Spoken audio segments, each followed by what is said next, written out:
body position. Because then when they the will shock. not So accept we'll go over there. the Alright. First of all, what is a shock? It is a life-threatening condition. It's often most people underrated because it occurs when there is not enough oxygen available to vital organs. It means that blood circulation is low, or because of other reasons, because they suffocate and don't get enough air and don't get enough oxygen in the body, or the blood circulation system is too slow to provide it to the organs. Most often it's caused by a blood loss, because then if you lose a lot of blood, it could start at half a liter. If you lose a lot of blood, then the circulatory system is slower, and that could cause a shock. It could also be caused because of severe pain and anxiety, very severe pain. There was a case on the Oktoberfest where a 13-year-old girl was driving with the ghost train. I don't know the English word for it. It's German, it's Geisterbahn. And she got scared so much that she fell into a shock and had to be driven to the hospital. She survived, but in very severe cases, pain can lead to it. Also allergies or asthma can lead to a shock because the person doesn't get enough oxygen. Then it can also lead severe fluid loss, also not only blood loss, but also from heavy burns. They can get a shock.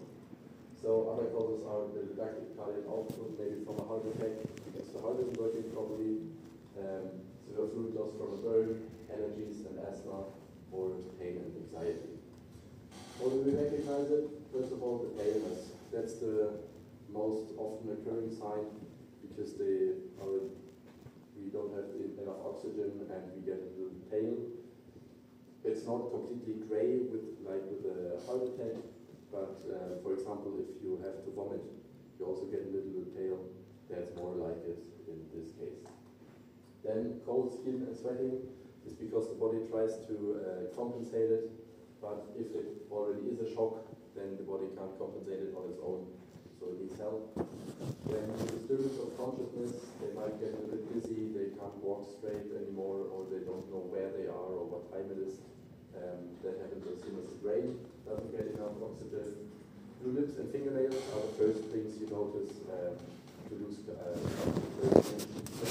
oxygen in the body. Blue lips and fingernails are always a sign for not enough oxygen. And then the patient complains about tachycardia. Tachycardia means the brain just beats too fast to compensate it. The problem is if he's having tachycardia and he's still bleeding, he's losing a lot of blood from that. So we try to also what we can do with that. What can we do in case of a shock?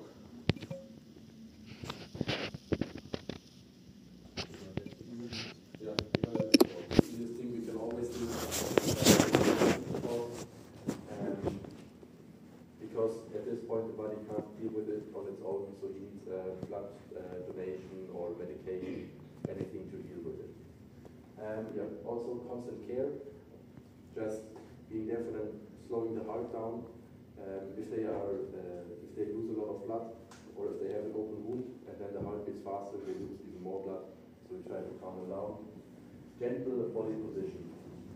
There is a special shock position for the body. In German, it's called Schocklagerung.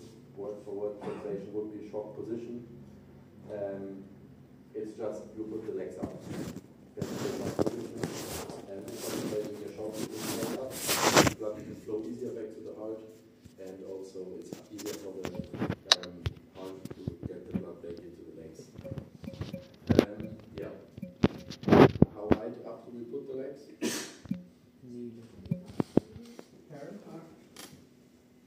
Heart level would be just laying flat on the ground. We like do a little bit of stretching and put it 90 degrees up. No, it's 45 degrees, just in the middle. I don't think that out on the street you have something to measure the 45 degrees exactly.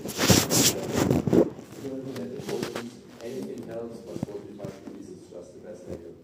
But you shouldn't put it too high up, because then it could be that then it's harder for the heart to get the blood all the way up. So What we can use to put the legs on top is just any kind of box, a chair, a stool, anything like that.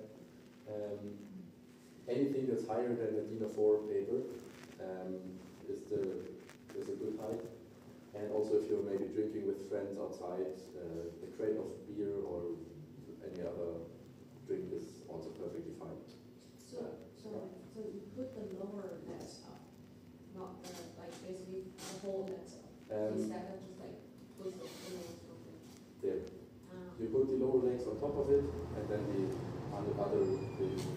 the thighs are in 45 degree. You can also position it like this. Here right now, they are just a little bit busy. You can still only put them like this. But as soon as there are other symptoms or more severe symptoms, then you should lay them completely down. And also stopping the bleeding. If the person is bleeding, that's the easiest thing we can do to help them. Dehydration, they are already sweating and have cold skin, so we don't want to lose any more. Temperature, and again the control of consciousness of breathing, because it can happen pretty fast that they lose anything of that. And the emergency call. Okay, next up is wound care. We'll do a bandage, the pressure bandage, and then the binding, and I'll also show you what to do when something is sticking outside of the wound. For that, every one of you gets these training packages. We just go through what's in there pretty quickly. I sit down so you can see what you need to do as well. First of all, just normal band-aids, yes. Then gloves, they are in every first aid kit. What's in this bag right here is all the bandaging material we have in a first aid kit as well. In the first aid kit, of course, it's 5 to 6 times more than that. And there in the first aid kit, there's also the scissors and the heat blanket. And yeah, so we have the gloves. I would recommend wearing these lately when you're doing the bandages, because you will have a little bit different feeling in your fingers as well. Yeah. Then we have the triangle cloth.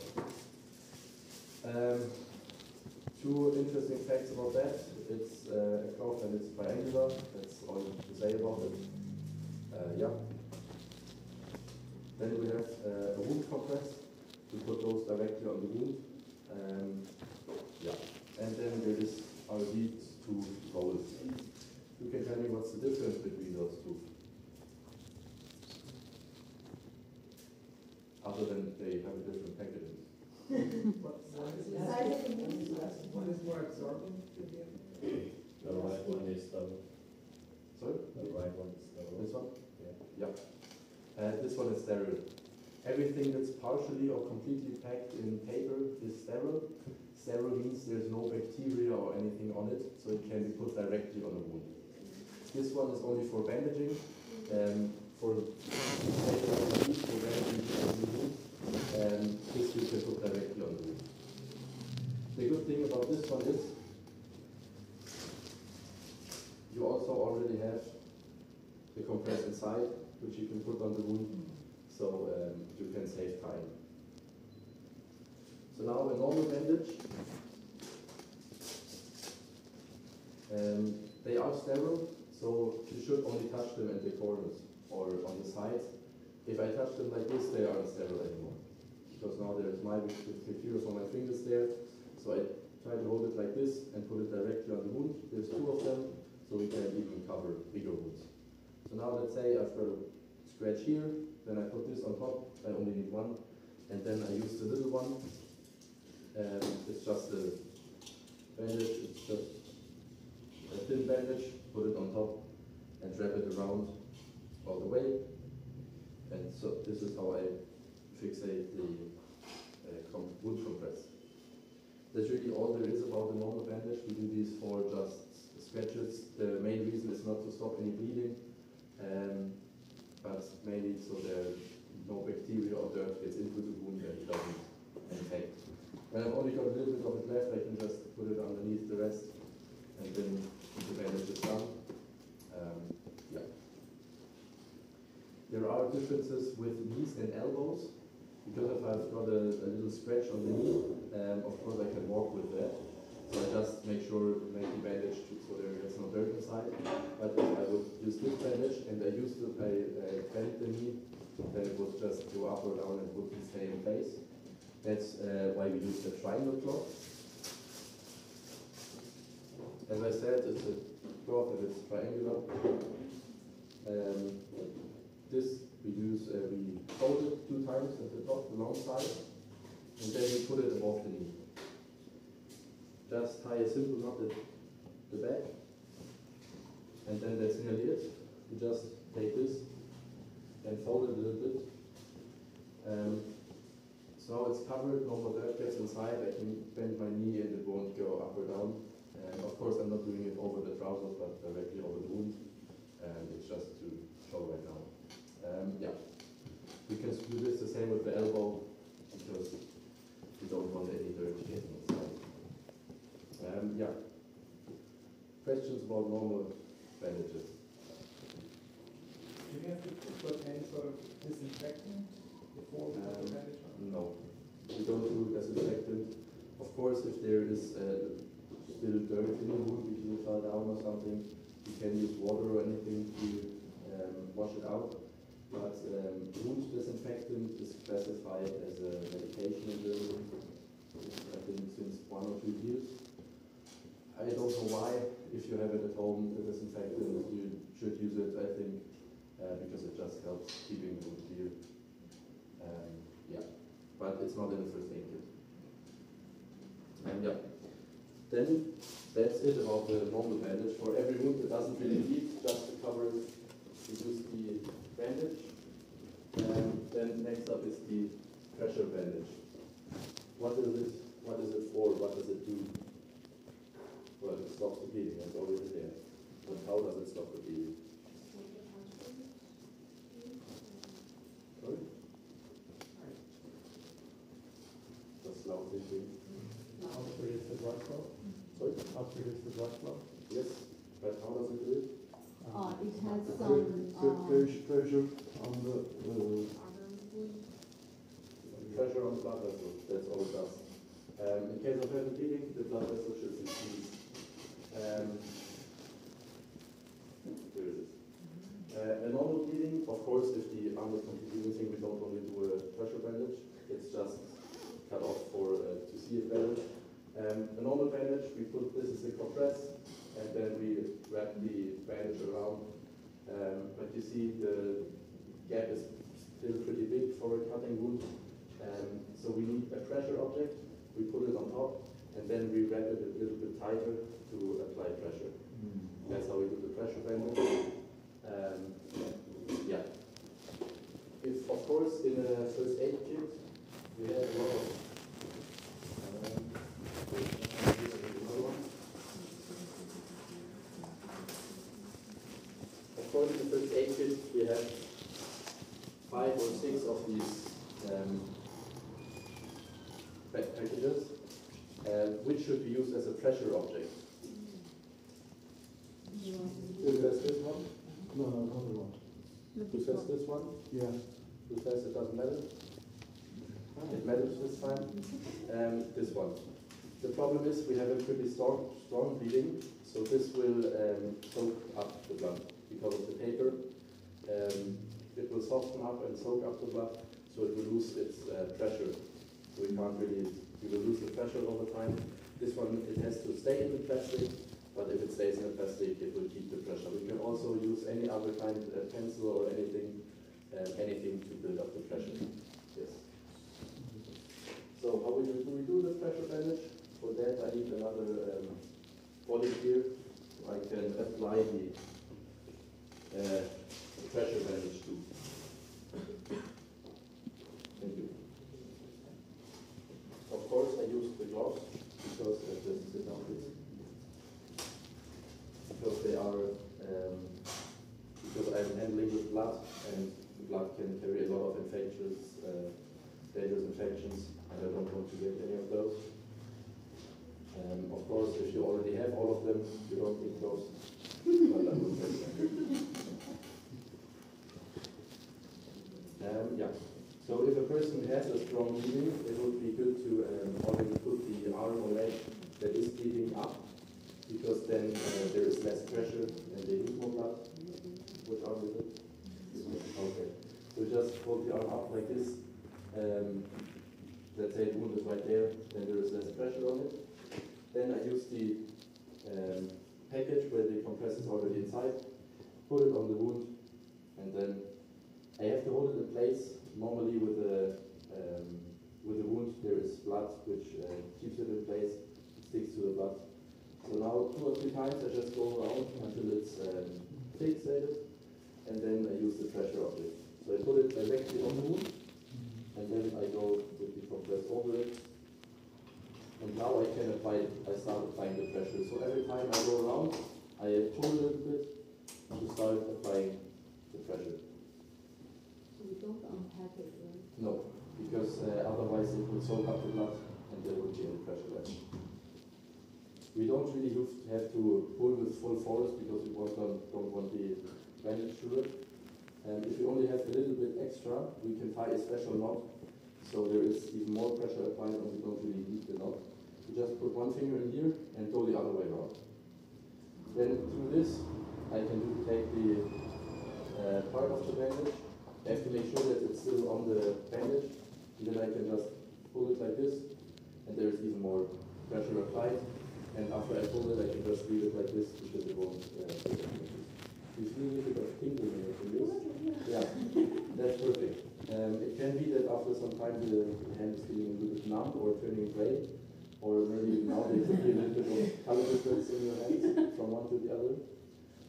It will also take some time, depends. Yeah, the good thing is you can leave them on for hours because our arms and legs can go hours without any blood circulation. And still after the blood gets there again, then they are completely functional again. So even if you leave it on for a few hours, it might get numb and you won't feel it anymore, but as soon as you take the bandage off again, everything is fine. How can distinguish whether I need to use the pressure bandage or the normal one? I mean, can you see right through it? It's like really like it should come out or it's flowing out or it's shooting out. And a normal bandage is only for scratches to keep dirt from coming in. Can we do this procedure even if there is an injury on the head? On the head, there normally won't be such a heavy bleeding that you need it. Thank you. So no, we don't really need it on the head. We only do it for legs and arms. Also not for the neck because we would just cut off the oxygen supply. Yeah. So if there is something on the chest or the back or the stomach, then we just use the compress and push it with our apply the force or the pressure with our hand. They're wrapping around the whole body with the bandage would take too long. We don't have enough bandages for it. Yeah. So just apply it with your hand. But you can infect the body with a hand. That's why of course you use gloves and you put the compress first. Yes. Any questions about the pressure bandage? Yes. Is it true that if you have no blood and marry for so long that it falls off, like your fingers, for example? It won't fall off. It might die off. That the flesh and the cells die, but it won't fall off. But if they die, there's no way of it coming back again. If it's completely dead, it's very hard. It probably will have to be amputated. But that's even later if you do a binding and there is completely no blood in there, it can stay for hours like this and won't die. Oh, okay. Yeah. If it's dead, then it could rot over time, but that would really take weeks. So if it's less than a day, then it could die, but I think 7 to 8 hours with no blood and it still survives. If this pressure bandage has to be put on a joint, like the knee or elbow, would there be any difference, or would we follow the same procedure? We would follow the same procedure. The only difference with joints is later for bindings, but we do that. So now every one of you gets one of these training packages, and then you can put a pressure bandage on your partner.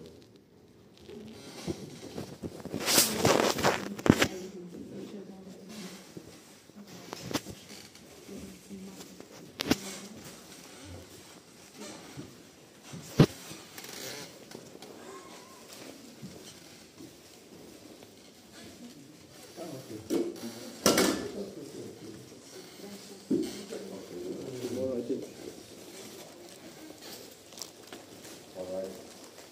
Then, yeah, you can put the pressure bandage on your partner and also wear gloves for safety.